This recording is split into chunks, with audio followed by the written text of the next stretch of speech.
14 તારીખના રોજ ફરિયાદ થયેલી પશુપાલકો તેમના હક માટે અને રજૂઆત કરવા માટે સાબરડેરી ખાતે બધા ભેગા થયેલા અને ભેગા થઈને રજૂઆત કરવાના હતા।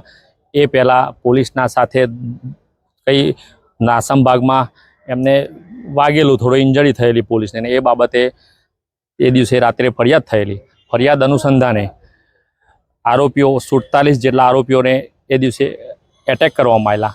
એટેક કરવામાં આવેલા આરોપીઓને ત્યારબાદ રેગ્યુલર જામીન અરજી રિમાન્ડ માગેલા। રિમાન્ડ માગતા 3 દિવસના રિમાન્ડ પોલીસે માગેલા, જે રિમાન્ડ નામદાર કોર્ટે નામંજૂર કરેલા। રિમાન્ડ નામંજૂર કરતા આ ડિસ્ટ્રિક્ટ કોર્ટમાં જામીન અરજી દાખલ કરેલી। જામીન અરજી દાખલ કરતા આજ રોજ સુનાવણી થયેલી। સુનાવણી દરમિયાન જે જૂની 307 હતી અને નવી 109(1) મુજબની જે ફરિયાદ હતી એ મુજબ આજ રોજ સુનાવણી થયેલી છે। સુનાવણી મુજબ સોમવારના રોજ 21 તારીખના રોજ ઓર્ડર માટે નામદાર કોર્ટે મૂકેલી છે। કેટલા જે પશુપાલકો જેને 41 ની આસપાસના પશુપાલકોની આજે જામીન અરજીની સુનાવણી થયેલી છે અને બીજા નેક્સ્ટ 1-2 દિવસની અંદર થશે।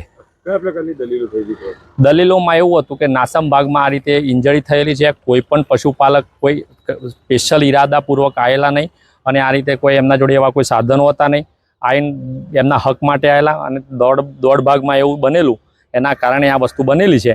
બીજું કંઈ પશુપાલકોએ કોઈના ઉપર એટેક કર્યો હોય, હુમલો કરેલો હોય, એમના જોડે કોઈ તીક્ષ્ણ હથિયાર હોય એવું કંઈ હતું નહીં।